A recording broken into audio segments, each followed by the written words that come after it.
noon hour is here. Check it out. And you're locked on to Utah's highest rated, most listened to sports radio station. It's my station. It's my station. This is Hans Olsen and Scotty G on 97.5, the KSL Sports Zone. Hey, let's get it. Hans and Scotty, 97.5, the KSL Sports Zone. High noon. How's everybody doing? How you doing? I'm doing good, Scotty.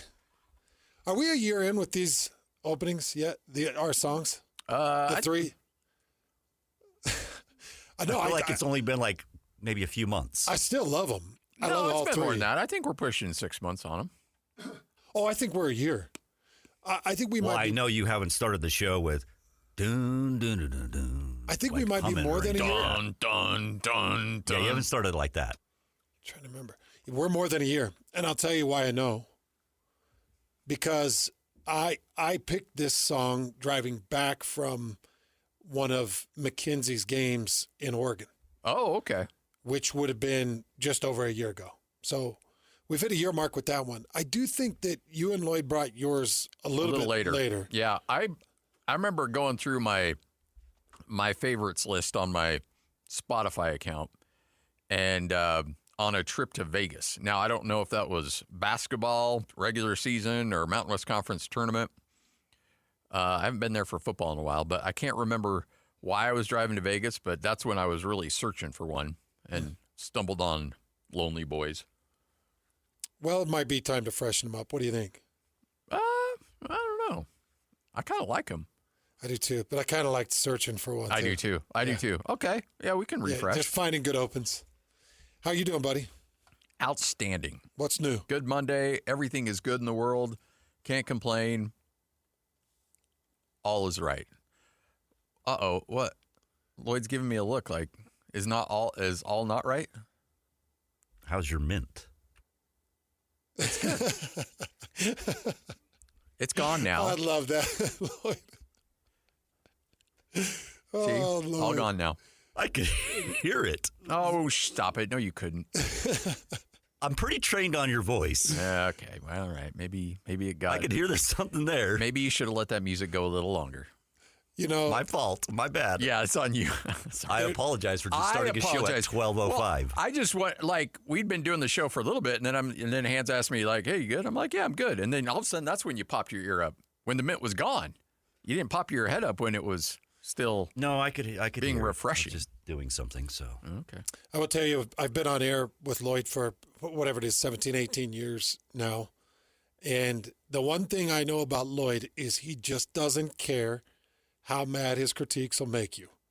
That's not It's true. true, but it's good. It's good. Yeah, no. It's good. It's a positive thing. We like hard coaching.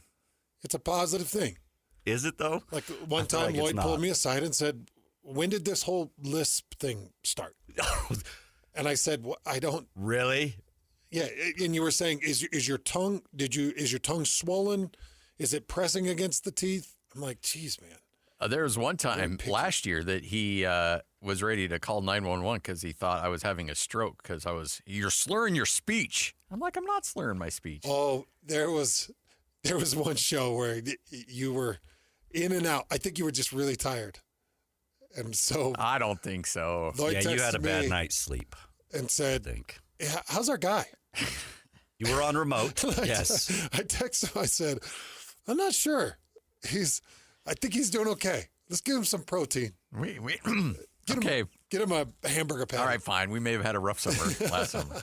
All right, we got a lot to get to today. Coming up a little bit later on in the show, our weekly visit, we think, with Ian Fitzsimmons, expected to join us at 1:05. Then at 2:05, gather around the radio, folks. It's a big day. It's opening day in the NHL. Bill Armstrong will join us coming up at 2:05. The general manager of I can't even say Utah Hockey Club anymore. Nope. Utah Mammoth.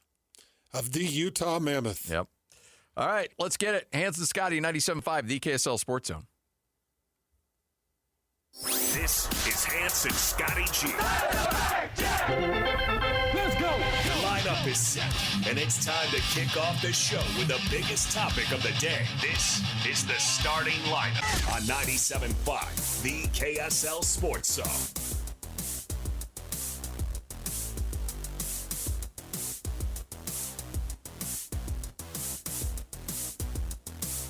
Hans and Scotty, 97.5, the KSL Sports Zone.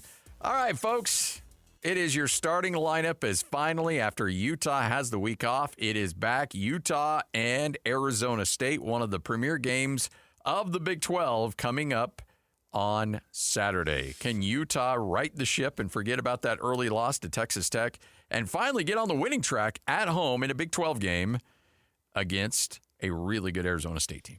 Is Arizona State who we think they are? I'm going to ask you that question, Scotty.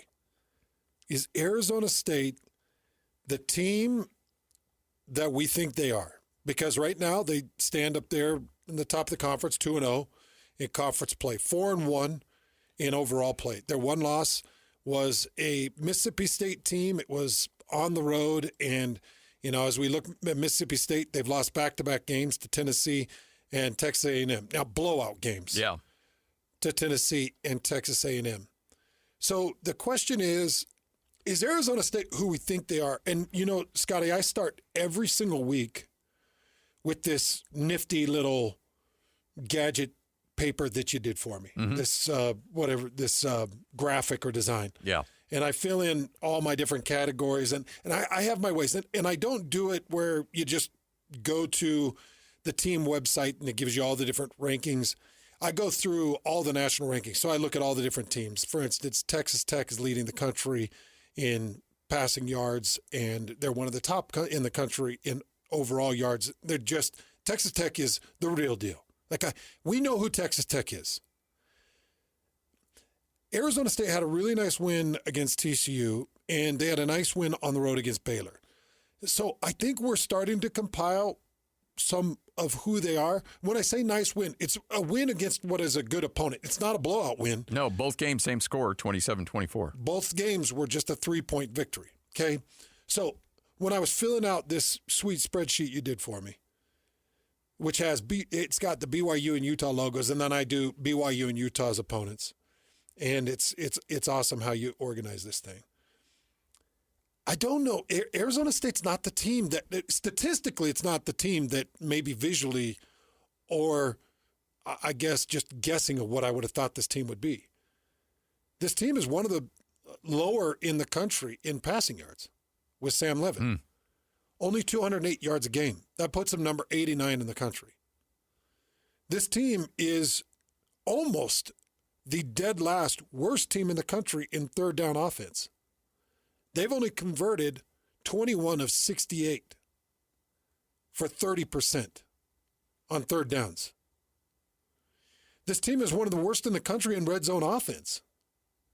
They've only scored 11 touchdowns in 22 trips. Oh, batting just 50%.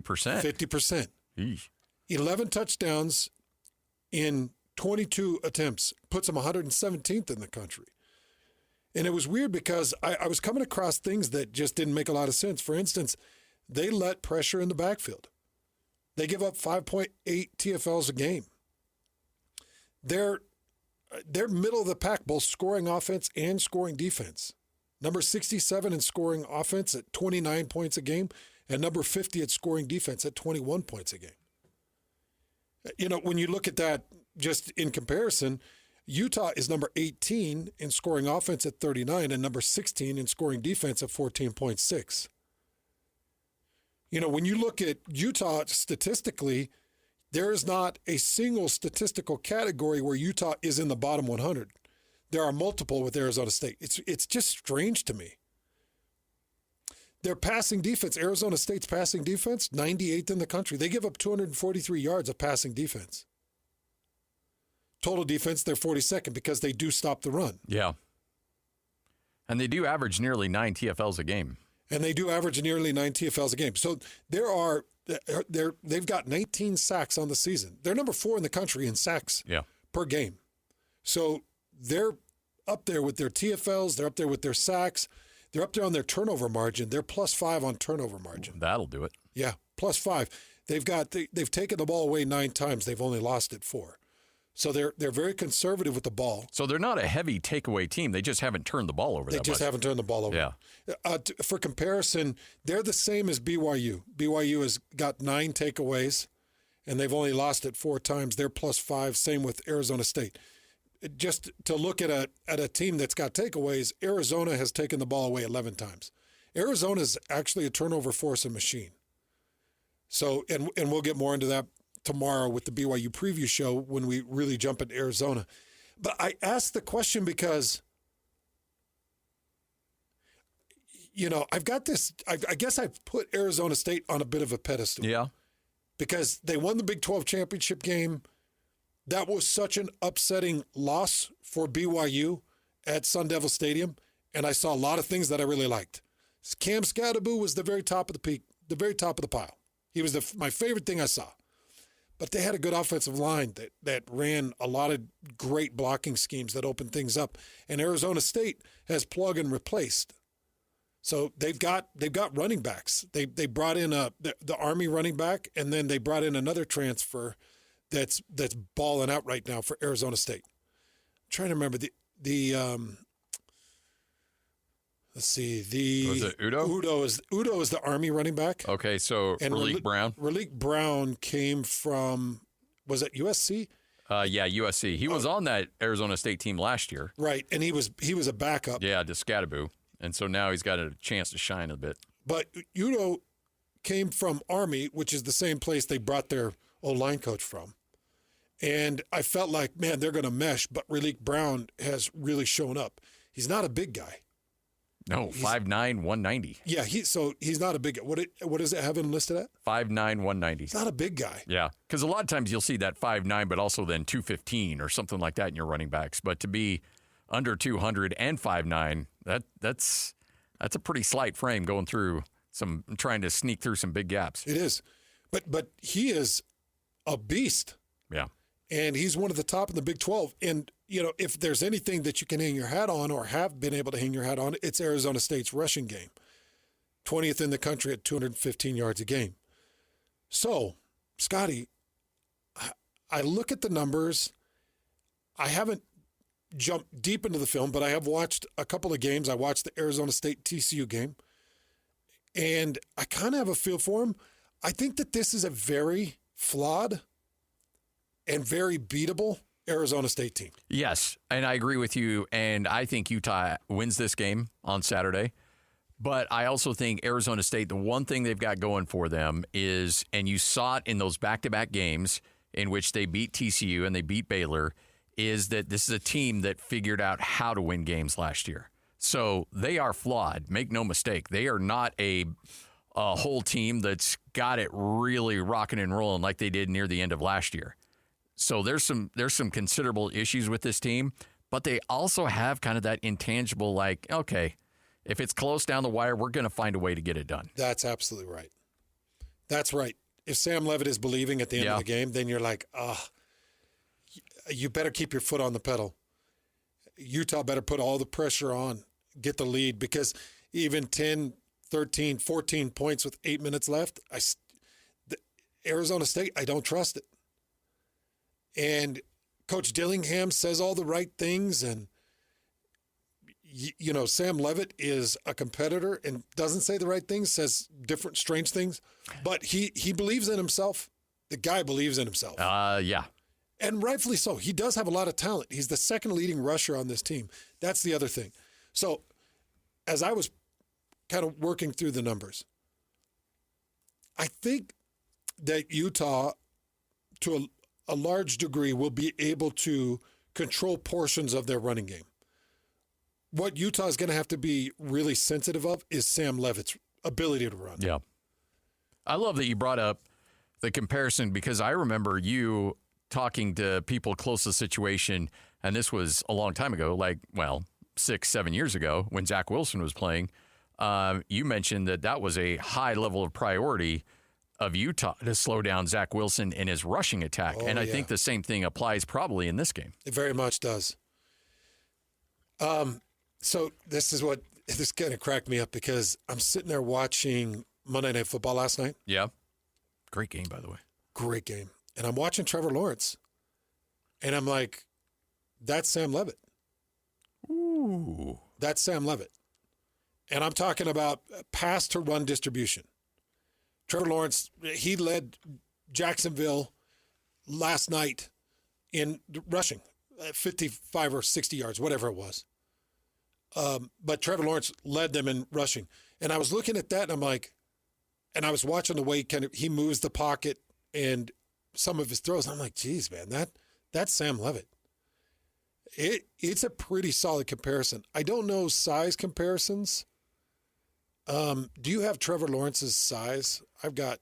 Let me find it here real quick. Sam Levitt is 6'2", 205. Trevor's probably 6'4". Yeah, he's a tall mamba jamba, that's for sure. He seems like he'd be more than 6'2".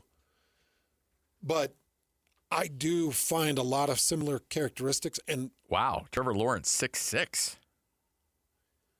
Jeez. So he's Peyton Manning's height. 6'6", 220. That's Peyton Manning. Peyton was 6'6", 6'5", 6'6", probably 215, 220. People don't know that about Peyton. He's a tall son of a gun. Tall. I remember the first time I met him, it was in the weight room, and he walked in some penny loafers and some dopey-looking golf shorts and a tucked into pink khakis, yeah. A pink collared shirt with the gator on it. I'm like, who brought their accountant to work? oh, who's this guy with the weaved leather belt and the penny loafers with no socks? Oh, just the greatest quarterback. Yeah. Well, top three. Top three. But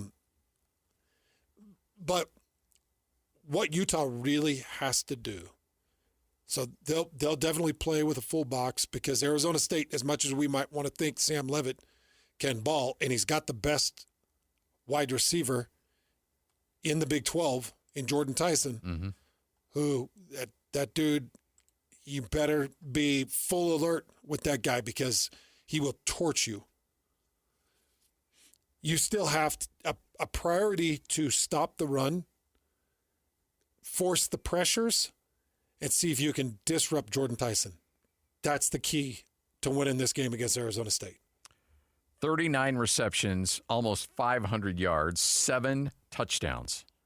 He's averaging nearly 12 yards a catch, almost 100 yards a game. He is a menace. Yeah. He is really good. But, here's the good news. The good news is University of Utah, they got guys that can tie him up. Yeah. They got a guy that should be able to tie him up. And I would put a lot of Smith Snowden on Jordan Tyson. And I'd say, let's go earn our paychecks. Do you have him follow him? Because I don't know what's going on with Benny. Yeah. And, you've already had one loss to Richie. Yeah. And so you're slimming down in the defensive backfield. I would consider putting Smith Snowden or running different coverages where I rotate Smith Snowden to Jordan Tyson. Yeah. Because I want to take my best cover guy and try to take out their best receiver. Because really, Jordan Tyson is the guy. And if you're Smith Snowden, you want that matchup. Oh, for sure.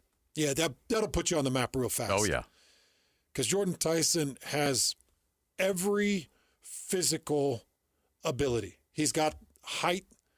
He's got really good size. He's kind of a, you would think for that level of speed that he might be more frail, but he's actually built like a truck. Yeah.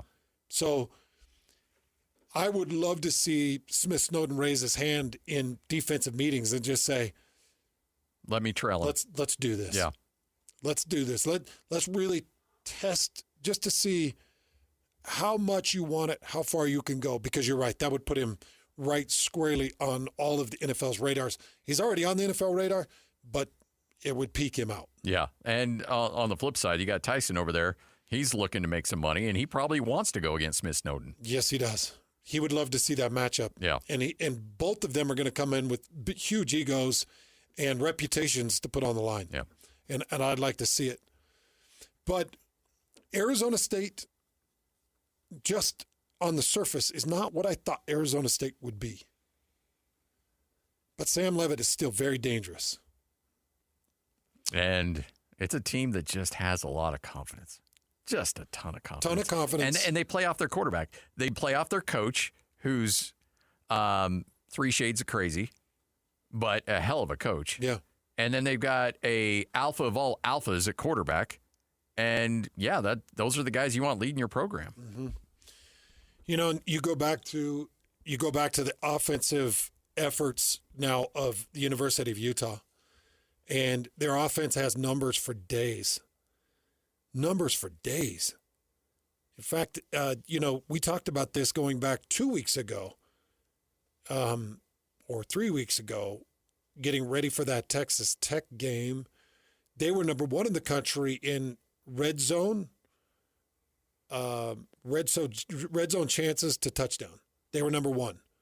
They're still number 3 in the country, 21 touchdowns on 25 attempts. They're still number 3 in the country, which is crazy, to know, okay, when Utah gets in the red zone, Devin Dampierre finds a way to score. And he's done, some of the crazy ways he scored. Oh, yeah.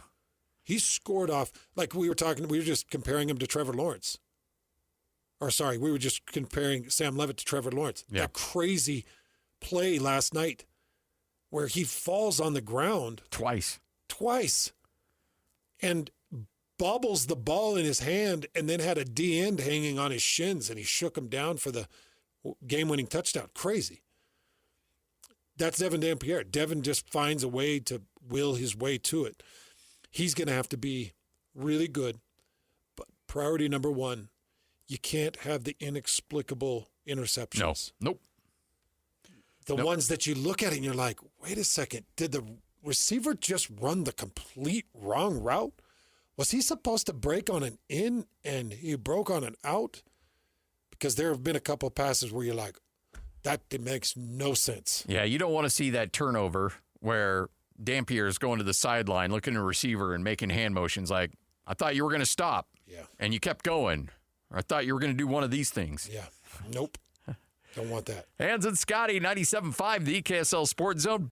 Let's go! Complete game coverage of the Cougars is right here on the KSL Sports Zone.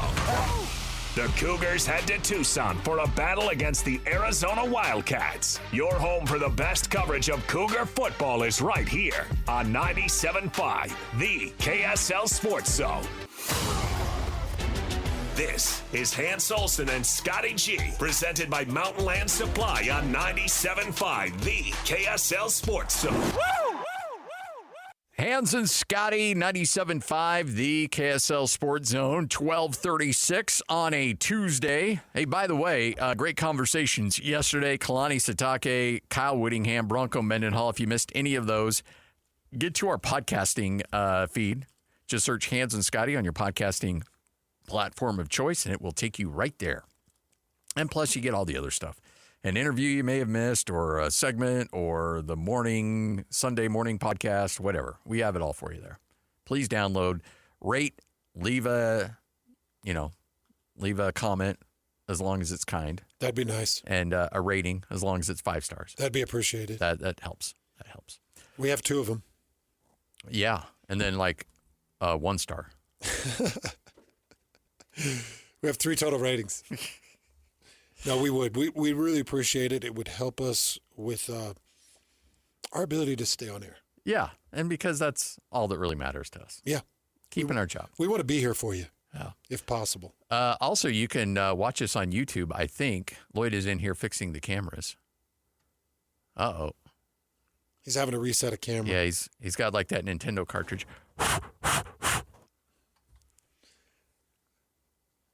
It's like he's setting up his duck hunt. That was my favorite Nintendo game.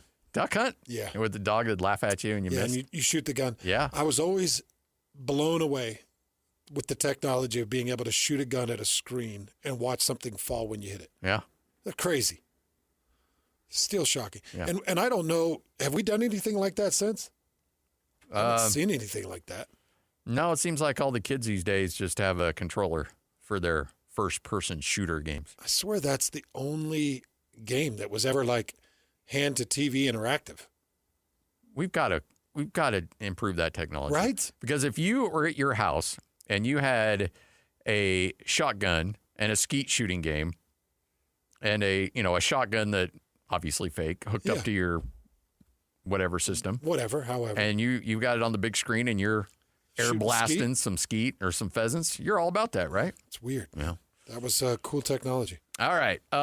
Big weekend, as we mentioned, Utah taking on Arizona State. You just heard Kalani Sitake talk about a showdown with Noah Fafita in Arizona. And I think there's a lot of BYU fans that have kind of mentally checked themselves already into next week. Oh, to the rivalry game? Yeah, to the rivalry game. Yeah. I think there's some people that are overlooking this Arizona team, and I would highly, highly encourage you not to do that. Yeah, a couple things with Arizona. They fired both their offensive coordinators and their defensive coordinator last year. And they hired who I believe was their special teams coordinator. I think Danny Gonzalez was their special teams coordinator. Former New Mexico coach. Last year, yes. They hired Danny Gonzalez as the defensive coordinator this year. Danny has reorganized the defense, and now this is a top 10 defense. Yeah. In the country. They only give up 245 yards a game.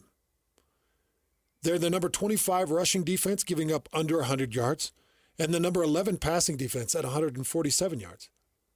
It's one of the best defenses in the country. Again, I'll repeat that.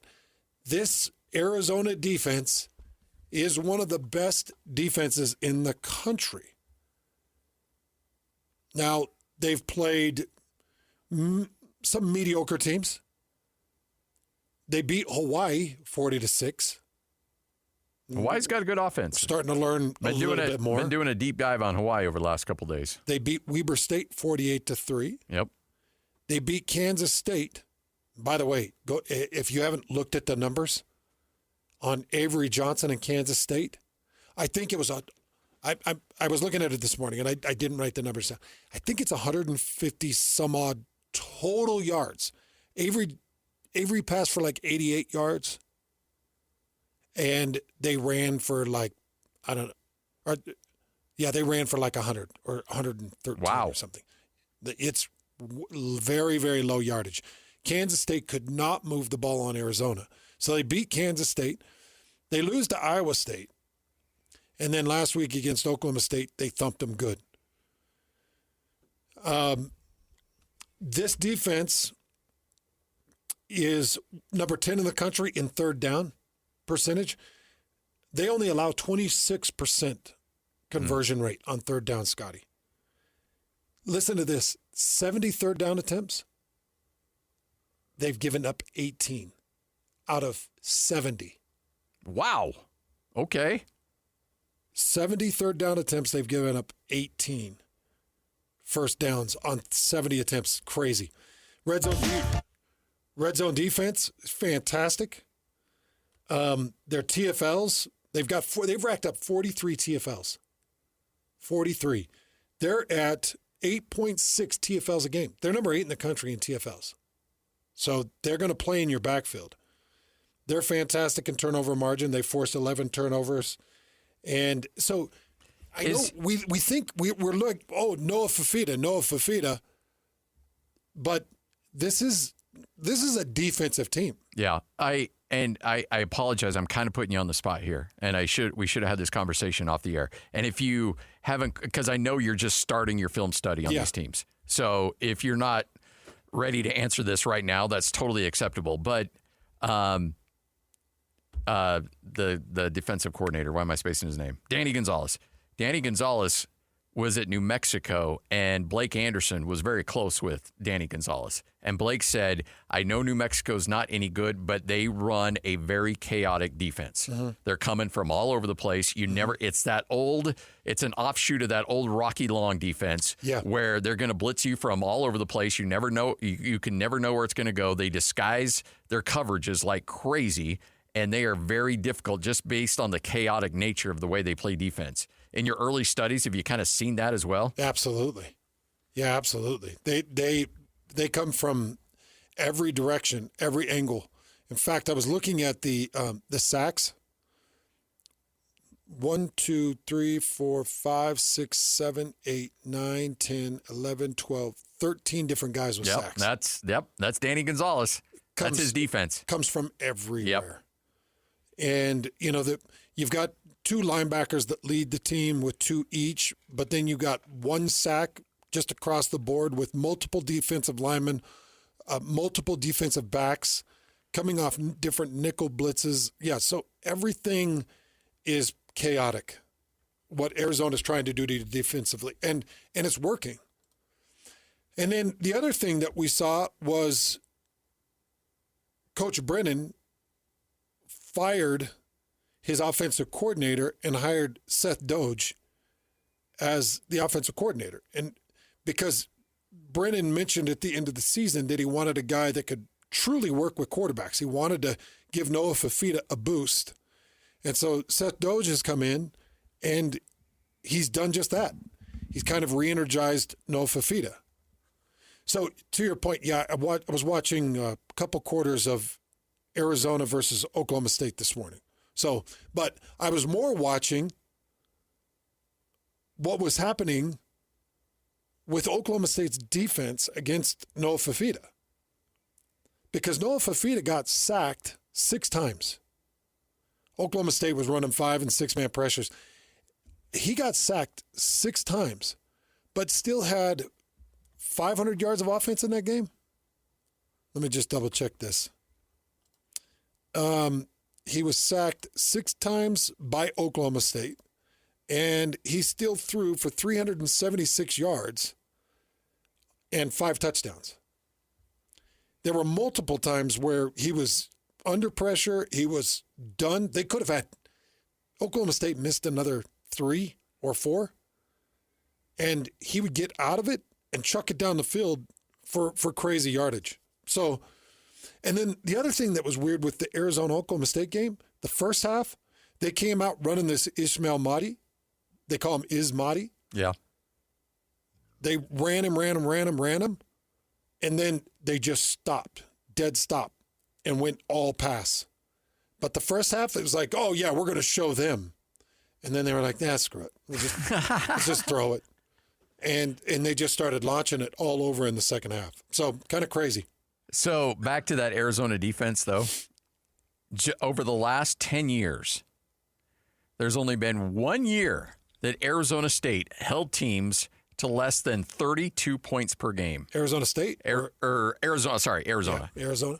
Over the last 10 years, only 1 year they held opponents to under 32 points a game. Jeez. And that was, even then, that was 27 points per game. This year, now granted, we're still early in the season, not quite to the halfway point. They're holding teams to 15.6. Yeah. Arizona has always had a garbage defense. Bad. Until this year. So then you ask yourself, is it, to do that to Kansas State, come on, that's Matt Wells. Yeah. Matt knows his way around offenses. You and I have some respect for Matt Wells. Ton of respect. Listen to what they did to Kansas State. Held Avery Johnson 13 of 29 for 88 yards. 13 of 29, 88 yards, 0 touchdowns, 0 interceptions. Was that about 45%? Around there? Right around 45. Yeah, 45%. They held Kansas State rushing to 105 yards. So you're looking at 193 yards total offense.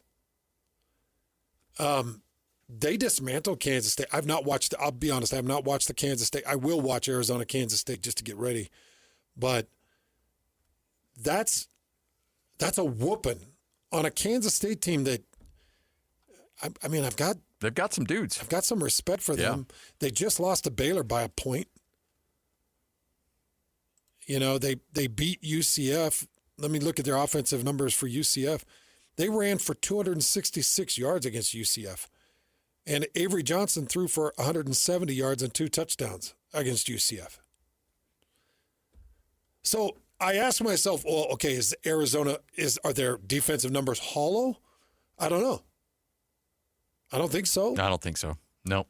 I mean, they're not. Look, you get in the Big 12, that 15.9 points per game is going to come up a little bit. You would think. But they're the real deal. They're really good. So that mixed with Noah Fafita as a playmaker. And I was looking at, because I remember that game, You remember BYU Arizona last year when they came here to LaVell Edwards Stadium? It was an embarrassment. Brennan was embarrassed. Yeah. Noah was embarrassed. It was like 44-15 or some crazy beatdown by BYU. And I'm like, how much has Arizona really improved? Well, they've improved enough that all your senses have to be high alert as you go into Tucson. Hans and Scotty, 1248. Take a break, come back. We'll get you what you may have missed straight ahead right here on The Zone. Nobody gets you ready for Utah football more than the KSL Sports Zone. Ready? Kyle Whittingham and the Utes are back at home for a showdown against Arizona State. Your home for the best coverage of Utah football is right here on 97.5, the KSL Sports Zone. This is Hans Olsen and Scotty G, presented by Mountain Land Supply on 97.5, the KSL Sports Zone. The great Ian Fitzsimmons will join us coming up in about 10 minutes from right now. Time for another edition of What You May Have Missed. And if you missed this one last night, you missed out. The Chiefs lose. Hans, you called it. I was like, Chiefs will blow out Jacksonville. And you're like, Jacksonville had some good wins under their belt. Yeah. And they had some good wins coming into that game. And how about Devin Lloyd? Yeah. 99-yard interception return for a score. And I was like, I was watching some of the highlights afterwards, and this was not a fat man touchdown. Like, people are like, oh, he's never ran 100 yards in his life. What are you talking about? Devin Lloyd's a freak athlete. Oh, yeah. Long, extended, great shape, fantastic athlete.